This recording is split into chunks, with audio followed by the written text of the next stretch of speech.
anyone, let us know. Mike told me to try that. Oh, so you're using the actual mic that we use? No, I'm just using the mic from. From Skype. From Skype. That could be the problem. I can plug in that mic.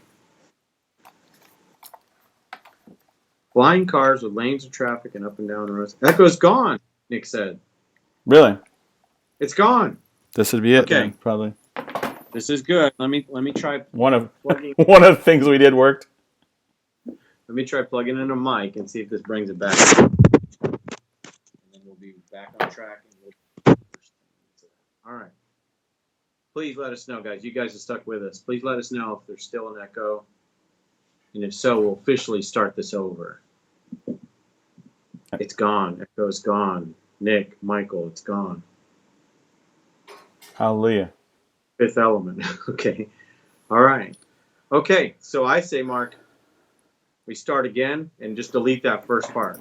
Yeah, I know. We can't really with the live. I don't think you can't go back and edit, but that's okay. That's all right. That's all right.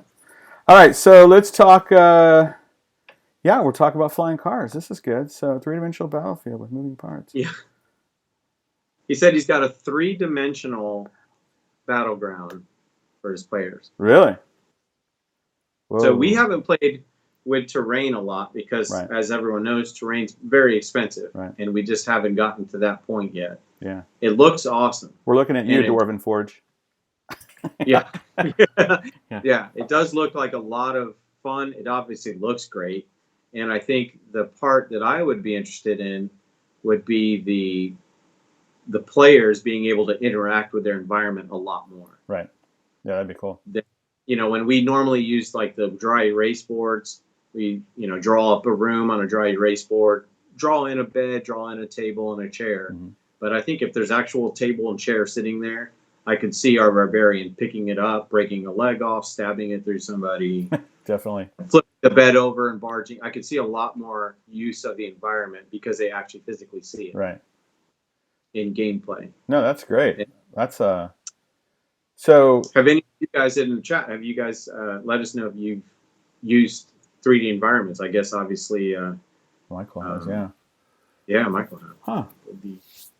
So Michael, did you create those, or you bought them pre-made, or how did you make those three-dimensional battlefields? I mean, was that like a Dwarven Forge kind of kit thing, or did you just kind of kit bash it? Just kind of curious. So back to the books, and then we'll talk about our article, I suppose, and we'll fold in what people are talking about. Yeah, I kind of hoped Dwarven's it would have been Dark Sun, and maybe it was something like Dragonlance, but you tend to believe it's something maybe that might come later. I think it'll be another adventure, I hope I'm wrong, but I think it'll be another adventure book set in the north, maybe, and that's only because the dice are light, like ice blue, and they tend to put the dice equal to what the book is, Right. So they were red for Avernus, they were green for Chult, for Tomb of Annihilation. So. Right, that's awesome. Okay, well, I guess we'll have to wait for the others. I do think that'll come. It's in fact the tweets and all pretty much make it sound like will come eventually. It's just a matter of when, and maybe they're going to kick that can down the road a little further and see how much more legs they can get out of just straight 5th edition and what they've got now. Yeah. Yeah, because I guess, with 2nd edition, they were releasing box set after box set of new settings. It was one after another. And I think that kind of led to the gluttony of too much stuff. Right. Which could happen. Right. But at the same time, it gives DMs so many different options. And for the collectors, a lot of DMs get in the mode of, I want it all because I want to get ideas from everything I can get my hands on. So, right. I could see. I like it. All right. So, do we want to talk about the article here? So, as we said, that's kind of the topic that we kind of start a little bit with. Go ahead. Can D&D save your life? Yeah. Can it save your life? And so, the idea from this came from an article. I don't know if you know, if you guys know the Lazy DM. Yeah, that's a he's got good Sly stuff. Floor. Yeah. So his name's Mike Shea, I guess. Correct, Mike Shea. Yeah. And he wrote an article on his website that was entitled "Playing D&D Can Save Your Life." So that kind of got and ran across this on Twitter, and I was like, Gonzo, you got to see this. This is kind of near and dear to our heart. In fact, I kind of feel like this Sly Flourish guy is maybe like bugging our room or something, man, because he's got a lot of the same ideas we have. Yeah. Yeah, exactly. I mean, I read the article a couple of times. I know you have too, and it does echo why we started a D&D channel in the first place, Right. which we'll probably get to at some point here, putting out a video or two. But it definitely echoes that very sentiment. What the reasons behind why we do what we do, because there's always a reason, and Right. it's different than most things. And I was telling you today that D&D is so different than anything else you can do that I noticed the difference this year, and mainly because I finally won my fantasy football championship. Oh boy.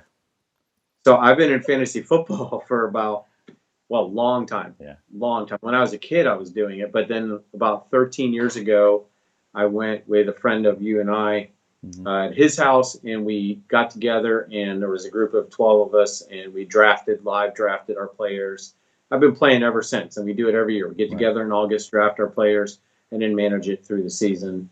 And I always feel like I do pretty well, but for whatever reason, I just don't ever come out on top. Right. And sometimes I have terrible seasons, whatever. Right. This year, I rolled through the season. I had Christian McCaffrey, who's a running back for Carolina Panthers, Right. and he was, he's catching, he caught like 100 balls and ran for 1,000 yards. So Right. he had a ton of points, leading point getter in fantasy football, and along with my other players. So I rolled through and I won the championship. Finally, after all these years, I get a trophy and bragging rights. And then I got to thinking, after all these years, I've won the fantasy football championship, and a good night playing D&D, like what we did not too long ago during Christmas break, was still more rewarding than after 13 years of playing fantasy football. Right. It was a more rewarding experience being with you and the rest of my family and getting together and just playing a normal session of D&D. And that put it into perspective for me. It's like, holy cow. Because I put a lot of time into that. You have to check you check your stats during Sunday, and then you when your players get hurt, you have to pick up players off the waiver wire, and then it's a lot of time consuming work. It's a lot of research. I know I used to play, and it was like I'd research the heck out of them. Like, oh, who has a great run defense? And this other team's playing. They have a great running game, but this team's got a great running defense. Oh, he's not going to get any yards. And yeah. But then invariably something crazy would happen. Like, yeah, okay, well, the running back that normally runs against that great stout defense, he got hurt, and that looks like it's really bad. Oh, wait, the backup comes in, and for some reason he can run all over that defense. And that's what happened to me. Right. And I was always like, what the? I'm just so thankful I never actually bet real money playing fantasy football. I don't know how people gamble for reals and put down big thousands of dollars on it, because, man, that stuff can turn on a dime no matter how you research it. It's crazy. Right. But, whatever dopamine hit that gives you, it's nothing like just hanging around. And I think this article reflected that. Yes. The study. So one of the parts that start off, they talk about, real fast about how does it save your life? Well, the idea of being lonely or alone, and those are the things that can affect you. In the article, it says that and he kind of, I researched it a little further, because he said it's equal to being alone and lonely is equal to smoking 15 packs a day. That's a lot of cigarettes. But I looked it up, and it's really 15. Who can afford that? I know. It's 15 cigarettes a day. That's a little different than 15 packs a day. But the idea is that, being alone and lonely are those things that can lead to those things. So that's the premise of his article, and then he goes on to talk about a lot of the things that we talk about is playing with family, where he really enjoys playing the most is playing with family. And actually, we like that family and friends best because it leverages leverages it. So that's the thing. He talks about the idea, and I never really thought about this, but how difficult it is to find friends when you're older. As adults. Yeah. I mean, I don't know. That's true. And I thought of that when I read that part, and I was like, why? Because I'm not looking for friends. Like, I'm not actively out there going to, like, when you're a kid, you go to school dances or church dances, you go to all these different activities and mingles and whatever. Right. And now that I have been married for 20 something years, I've got a bunch of kids and their friends and family, and my family's kind of expounded through the years. I feel I'm not actively looking for friends. Right. And that may be part of it. As adults, we kind of get complacent with what we have. Right. And be like, oh, well, that's what we have. I'm very blessed. I feel very happy about my circle of people. Right. But at the same time, you can't have too many people that you can agree with or care about you, that you can serve in some way, that you can have a good time with. Right. You can't have too many. There's never a limit like, oh, that's all I need. Yeah. At least it shouldn't be. Well, yeah, and I think sometimes too, like I had friends that you just lose track of over time, but I don't know what it is that we just kind of, like, I had a lot of people I knew in high school that it's not that I didn't like them anymore. I just went to different places and stopped, different circles, and eventually you lose track of them. But now I know I've talked to friends before that are like, they miss their friends from before and they're trying to find friends. And so I think that's what's nice about D&D is that it does provide that. And actually it has some great ideas in there, how to even go get them, how to go get friends, go to the, if you're feeling lonely and alone or whatever, you go to a gaming store. I mean, I think that's a great idea. There are like-minded people there, especially if that you've played before or you have an interest. And I think one of the points he put out, and I never really thought about it, was that darn masculine thing, like guys are like, well, I don't need anybody, and they're too cool to even try. But later in life, especially getting to be at our stage in life, when people all move away and stuff, in your case, your friend, your family's starting to get smaller and smaller, and empty nests will start to set in. It's like you're really gonna want your friends down the road, So that's that's a valuable thing. So that's true. Yeah. That's true. All right. So, what are your thoughts here, chat? I know I see some things bouncing around. I saw the idea of having not played Nick a game. Nick has a strength of 21. Wow, that's a. He must have something magical going on. I don't know if you've got a belt of giant strength or something. Right. You may want to explain that, because 5th edition especially really has tried to limit us to 20 on most of our. Yeah. Was that belt of elvenkind or giant strength, or one of the? There's a giant strength will do it. There's one belt I know that can put you over there. Mm-hmm. Yep. Yeah. That would be a tough. So if his thing's 21, maybe everything else is like low numbers. Maybe he's like a 6 intelligence or something. Yeah. Yeah. Yes, D&D being therapy. So there's been a lot of talk about that. In fact, one of the ideas we've got an idea for to have someone on the show to talk about how D&D role playing in general can be therapeutic. So that's an idea we have on our board of ideas. We have a lot of ideas and just can't shoot at some of these ideas fast enough. But it's not obviously D&D is no replacement for a professional therapist. But therapy, it's close. It is. Well, I mean, there's got to be some value to killing orcs and stuff and splitting their heads open and stuff. There's got to be something therapeutic about that. But I know for one, and I think this is something that is a conversation that I see people are starting to have in general about mental health is taking care of your mental health. For a long time we've always talked about physical health, but we don't really talk about mental health, and the idea that you need to do some stuff to take care of your mental health, so you don't get to a point maybe that you really absolutely have to have a therapist. And that's not saying that I know there's all different mental health issues and they're not all fixable, and D&D can't fix everything. But I think for me, it's a nice stress relief. Sure. And there's a lot of stress in the world. I run as well. That's another outlet for stress. Mm-hmm. So we do need to have those things, but I think it's a good conversation to talk about, doing those things. It's okay to have fun. In this article, it talks about if D&D can save your life, Right. then suddenly you're like, you don't feel bad about, you don't feel guilty taking time to play D&D, like it's just something you're just clowning around. It's important. So I like that Yeah. conversation. You're yeah, you're taking a night, like we've said in other videos before, but if you're, let's say you have, I don't know, when you're older and you're, down here in Florida, a lot of old people go to bingo night or something, and they do that not because they love bingo so much. It's the social aspect of being around everybody, whatever. And, we have very similar, we have an opportunity to have a very similar social experience by playing D&D with a group of people around a table. Mm-hmm. Even online, if you're, in a place where you can't get around people, even if you're playing online with a bunch of talking heads like they do on Twitch or whatever, Right. that's still a social environment. It's not the same as being around a table, but it still simulates that for sure. Right. So I definitely feel like, I mean, and we can talk about this later too at some point, but the benefits of playing D&D, if we just talked about the one part, which is the social aspect of interacting with people, Yeah.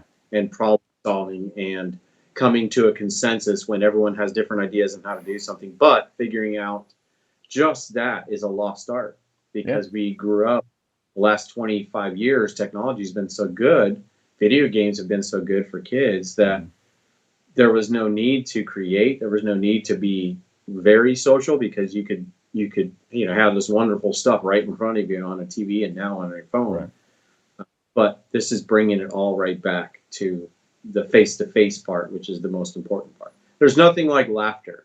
No, I agree. Laughter, you've heard that. Laughter is the best Yeah. medicine. And there's no way to play a full session of D&D without some laughter. At least we haven't experienced that yet. Yeah. Whether it's laughter around the table. Right.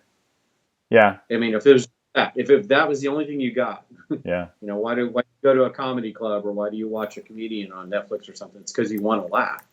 And movies that are good have a little bit of everything, including humor in there. So,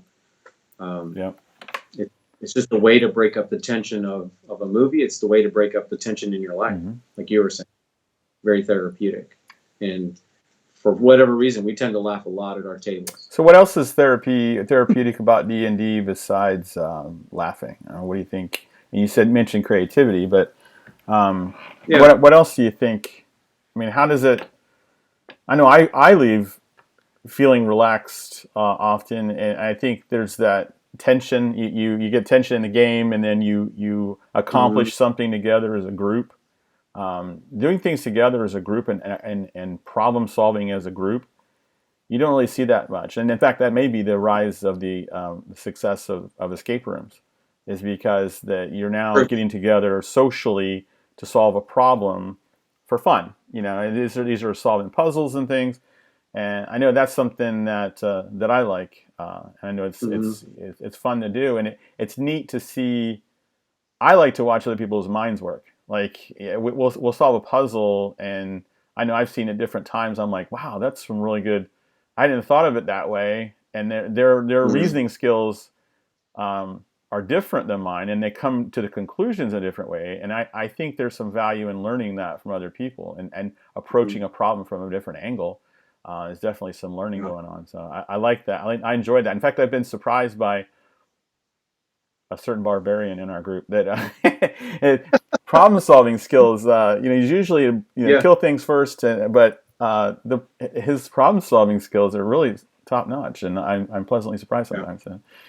Yeah. Hopefully he's not watching. That's hopefully not. I don't think he. Yeah. And I see in the chat a lot of them said it helps to blow off steam. Yeah.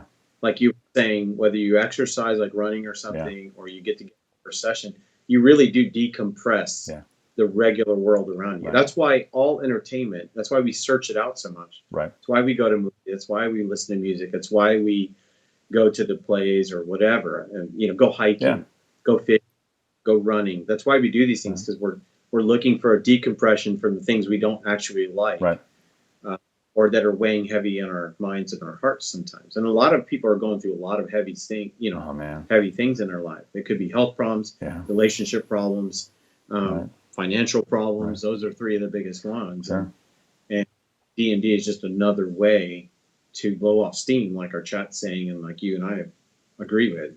It's a great way to decompress from the everyday life. So, and it generally for adults, it generally falls even young people too, but it falls outside of your normal day life. It's either on a weekend or a weeknight or during a holiday. It's rarely something you can do during the workday. It's not like I don't know, a phone game that you can get in there 30 minutes on your lunch or something. Right. It's not like that.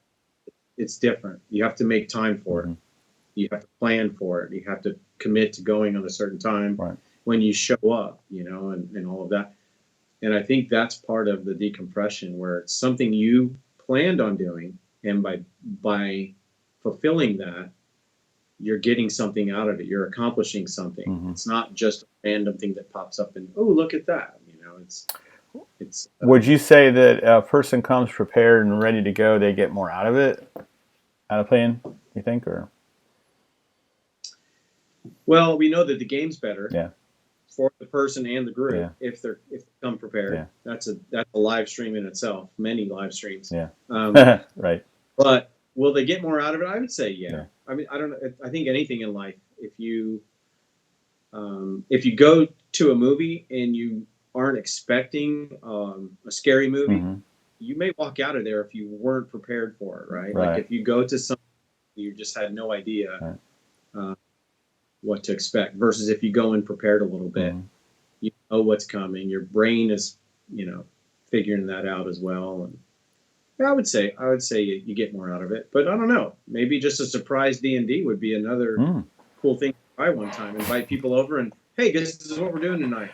And you guys don't have to know anything. Yeah, that would be so. Instead of having one of those flash mobs, you have like a flash D&D game. Just like D game, yeah. Whoa, how'd that happen? You're the fighter. Yeah. You're the fighter. You're the rogue. You're this. You get this, and you get to roll this time. I mean, I could see that being. That would be kind of a good way to introduce someone to D&D. Flash D&D. I like that. Yeah, there's something you were saying. The engagement I think is big. You think about there's been times that I can sit down and play watch a movie or play a video game, and I often would opt for the video game because I can be actively determining what's happening. Like especially when I played World of Warcraft for 10 years straight. So the idea of sitting down and actually being able to make the story happen rather than watch the story happen. And I think that's the success of this game, is it does that in spades. I think it does that way better than a video game could ever do. There's just so many places this can go. Even the best sandbox game, I don't think can recreate the magic of D&D. Yeah. I see Benjamin says that he said it's more fun when you really know what your character can do instead of having to quickly put something together or level up not knowing what you can do. Oh, yeah. So as a player, if you're prepared because you prepared your character before you show up and you kind of figure it out, like, oh, I got this spell now in my back pocket and I can, I have this ability, that's a lot more fun than just oh, I forgot I could do that. Or, oh, let me see what that is. And then everyone's waiting on you to figure out what you can do. So he's right about that. I mean, that's when it comes to gameplay, it's definitely a lot better to be prepared.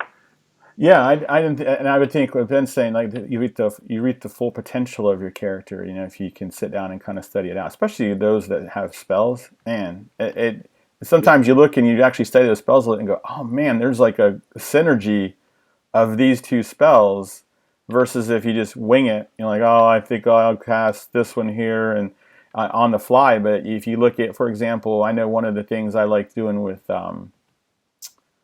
my warlock was to cast darkness on myself, and then, which is not what you think would normally be, but I have dark vision and I can see out just fine, but the enemy can't. So everything they're doing, trying to attack me, is at disadvantage. That's something I didn't study it out. It's not something I thought about doing right away, but it was oh, that's a pretty slick idea. It's not a way that you normally would think about casting darkness on the enemy, but not on yourself. But it creates a great situation. So those kind of things come from actually studying out your character a bit. Hey, Michael in the chat brought up a good point, and that is that we're painting a pretty rosy picture of D&D. In fact, the title of this video is D&D Can Save Your Life. But he does mention that it depends on the group you're playing with. No, that's true. We know that's true. I mean, how many articles, how many videos have you seen? how many horror stories have you heard about tables that are, just not running well? They're not smooth. There's a lot of fighting. There's a lot of disagreement on what should and shouldn't happen. There's rules lawyers. There's, um, you know, people just min maxers or metagamers, whatever you want to call it, and that can change your gaming experience for sure. And my suggestion right there would be is to work hard at finding another group. If you're a player or DM, finish up what you're committed to, but work hard at getting involved into a group that you are getting something positive out of playing. Because if you're not, then it's not worth it. Just like anything in life, if there's no end benefit to it, then why do it? So no, I agree. I agree.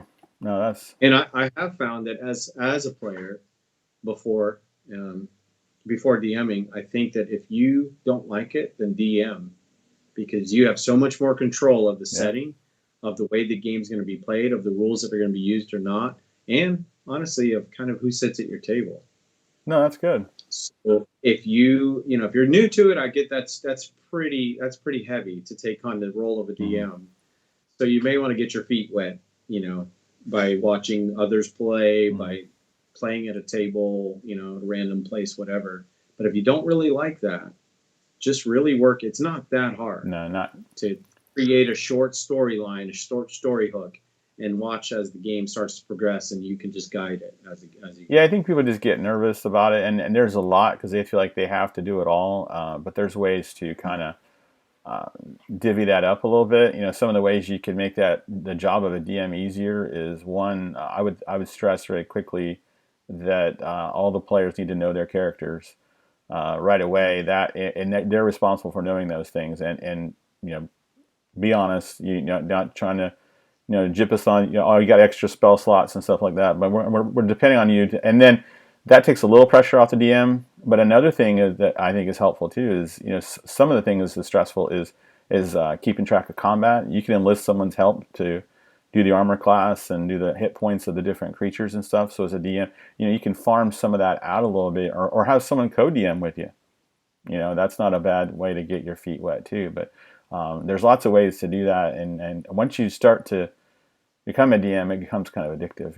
You're like, I get to create a world, and people play in my world. The ultimate sorcerer. What did Jafar say? That's right. He's the ultimate sorcerer, and then he figures out, he gets tricked into, well, you're not as powerful as the genie over there. Oh, well, in that case, I want to be the genie and control everything, create worlds and everything. So basically, the wish spell. I see Benjamin there says he's teaching his friend to DM. Yeah. That's a great way. If you're a DM and you're kind of getting burned out, it's a lot of work to DM. Let's make no mistake about that, because you kind of have to prepare.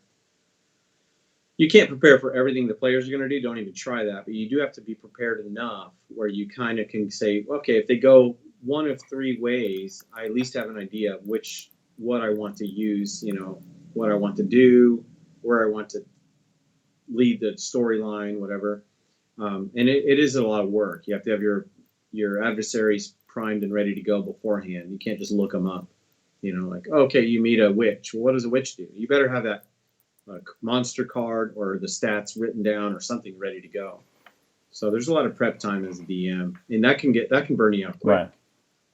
I think that can burn you out. But I think Ben had a great idea. Teach someone else to DM. Give yourself a break.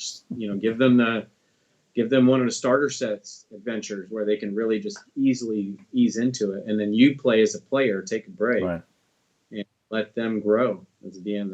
That can help you too.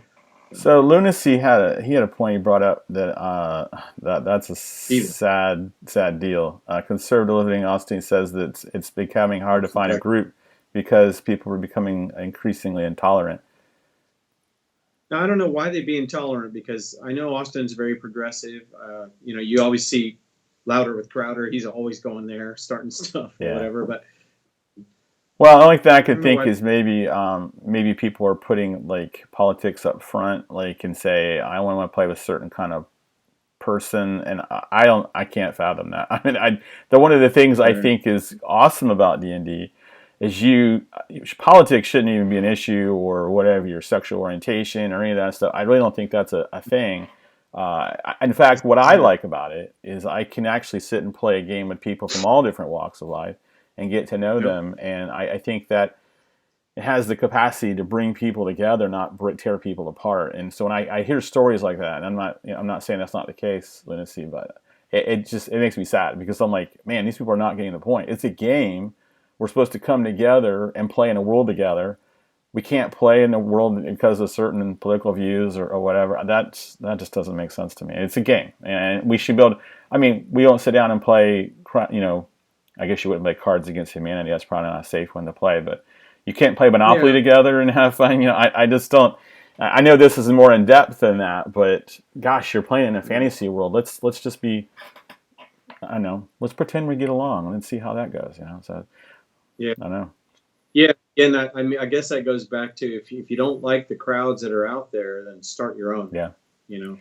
Start your own. You can find them though. D&D's growing so fast that I think even a Man of Lunacy there, I think that's his name. Yeah, a Man of Lunacy. I think he can find a group, but it may take a little bit harder to find it. Yeah, and he said it's getting harder. I think I can Yeah. see that being a thing, but that's a crying shame, is what it is. There are other options, Fantasy Grounds, that other group online as well, and there's Discord and things. There's places you can play on. It's not ideal. I would much rather play around the table live than online, but it's something. But yeah, different gaming stores. I imagine no two stores are alike. I mean, the crowd of people in those, so you just keep moving around till you find one you like. But yeah, Right. no, that's where it's nice to have your family if you can make that happen, because, well, I know there are families that fight over politics too, but hopefully they could put Yeah. that aside, Sure. and play. Yeah. Well, that's what's one of the beauties of D&D. It really is. It doesn't care about anything. I mean, you're playing with a dragonborn, an elf, a dwarf. Who cares? What color someone's Yeah, skin that's is. race relations right there. I mean, that's what it is. It's getting along together as different races, working in Yeah. harmony toward a It's common awesome. goal. And it's been that way Yeah, forever since the game was yeah, there. exactly. Yeah, pretty much. So I think it's been one of the most inclusive games that have been out there, and social games that have been out there for a long time. Yeah. No, I Yeah, hear for you. sure. I hear you. I understand the struggle, but like I said, we're lucky because we have friends and family that play, and and I know that we're lucky, and not everybody has that. But keep trying. There's the beautiful thing is, it seems like D&D's coming. It's coming to you one way or another. I mean, I run into people all the time that are talking about it. It's always every day someone's talking. I hear it somewhere, and I think it hasn't even peaked. Gonzo and I were talking. We don't feel like this game's peaked at No, all. Not even close. not Yeah, even. Yeah. and it's still on the rise, and it's so approachable. It's being used in companies for team building Yeah, exercises. Schools are using it to teach it everything from social relevance yeah, to reading and math and basic things like yeah. that. It's being used to. They're doing it in elderly groups here in Florida, in Miami. I saw that there's a group of people doing a real basic version for elderly, just for them to be more social and active, and Wow, that their is. mind keeping their minds active, which is important for Oh older my gosh, people. that's really good.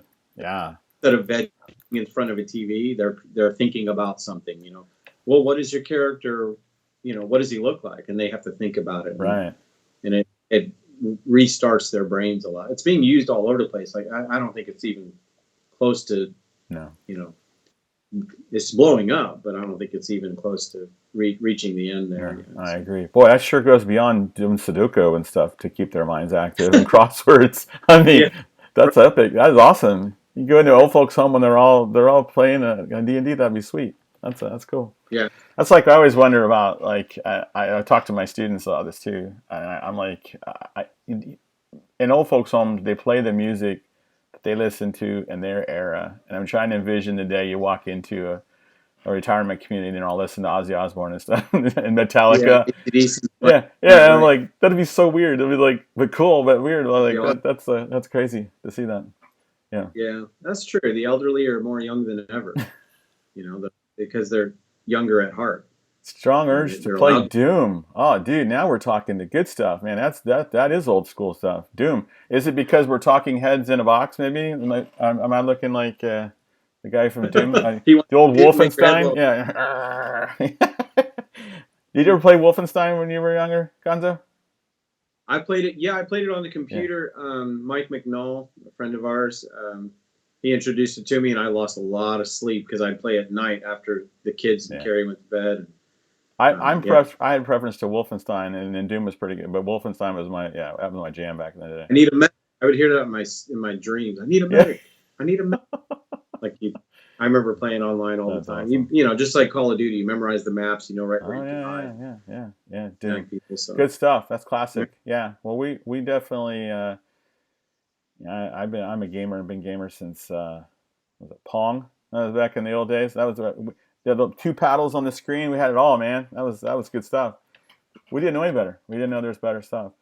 But So I wanted go ahead. to hint at next week's. I mean, 2020 is awesome for you and I because we're gonna, obviously we're gonna start adding live streams. Ones that don't echo to our channel. No echo. If they was an echo, they would have left a while ago. I think of this. But I think next week I'd like to get into why you and why do a D&D channel, YouTube channel. We're not. I mean, we have full on heavy careers and family business and everything else going on in our lives. We didn't just have extra time on our hands, right? Including no? including get together and play. So why doing a channel? I think we should talk about that next time we do. That sounds like a great one. No, I'm down with that. Yeah, sounds good. That'd be good. And I think I want to share one story. At least I think we're getting ready to close here, but maybe share one story that I thought was funny that I thought of today for some reason. But that was, and I hope somewhere you have the art, but the bag of beholding. If you remember, we made a bag of beholding. Yeah. That was the kind of out of the box thinking that came from one of our players after we slayed a beholder. And it was the last person I would have thought would have come up with it.